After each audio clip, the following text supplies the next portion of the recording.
Guys, പലയിടങ്ങളിലും ഇത് തന്നെയാണ് അവസ്ഥ.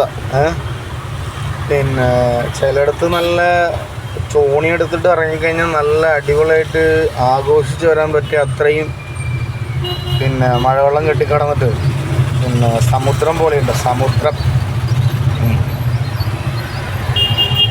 വളരെ വലിയ വിമർശനമാണ്. ഒരു കേരളത്തെ അറിഞ്ഞിട്ട് ചെയ്ത റോഡുകളെ പോലെയൊന്നും തോന്നാറില്ല. പല റോഡുകൾ പല സ്ഥലങ്ങളിലും റോഡ് ഇടിഞ്ഞു പൊളിഞ്ഞ് വീണു. പല അപകടങ്ങളും സംഭവിച്ചിട്ടുണ്ടായിരുന്നു ഇതിനു മുമ്പേ.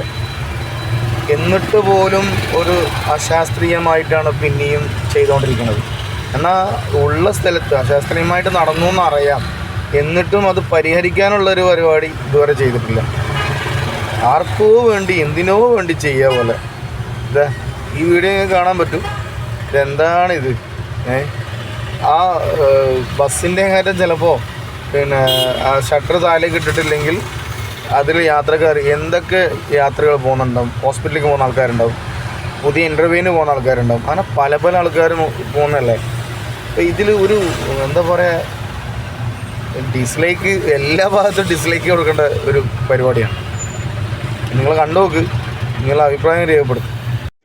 ഹായ്, മഴ തുടങ്ങിക്കഴിഞ്ഞപ്പോൾ തന്നെ നമ്മുടെ റോഡുകളിൽ ലോകോത്തര നിലവാരത്തിലുള്ള സംവിധാനങ്ങൾ ലഭ്യമായി തുടങ്ങിയിട്ടുണ്ട്. അതായത് വാഹനങ്ങൾ ഓടിക്കൊണ്ടിരിക്കുമ്പോൾ തന്നെ വാട്ടർ സർവീസ് ഉൾപ്പെടെയുള്ള സൗകര്യങ്ങൾ നമുക്കിവിടെ ലഭ്യമാണ്. പിന്നെ ഓട്ടോറിക്ഷ, ടൂ വീലർ പോലുള്ള ചെറിയ വാഹനങ്ങളിൽ വരുന്നവർക്ക് ഒന്ന് കുളിക്കണമെന്ന് ആഗ്രഹം തോന്നിക്കഴിഞ്ഞാൽ ഒരു സോപ്പും തോർത്തുമായിട്ട് വന്നാൽ KSRTCയും പ്രൈവറ്റ് ബസ്സും അടക്കമുള്ള വലിയ വാഹനങ്ങൾ നന്നായിട്ട് നമ്മളെ തേച്ചൊരച്ച് കുളിപ്പിച്ച് വിടുന്നതായിരിക്കും. ഇതുപോലെ. പിന്നെ ചെറിയ കുട്ടികളെ അടക്കം ആകർഷിക്കുന്ന തരത്തിൽ ഇതൊരു വാട്ടർ തീം പാർക്കായി നമുക്കിത് ഉപയോഗപ്പെടുത്താവുന്നതാണ്. യാത്രക്കാർക്കായി എല്ലാ സൗകര്യങ്ങളും ഒരു കുടക്കീഴിൽ ഇവിടെ ഒരുക്കിയിട്ടുണ്ട്. ഇനിയിപ്പോൾ ജൂൺ ജൂലൈ മാസങ്ങളിൽ സഞ്ചാരികളുടെ വലിയൊരു ഒഴുക്ക് തന്നെ നമുക്കിങ്ങോട്ട് പ്രതീക്ഷിക്കാവുന്നതാണ്.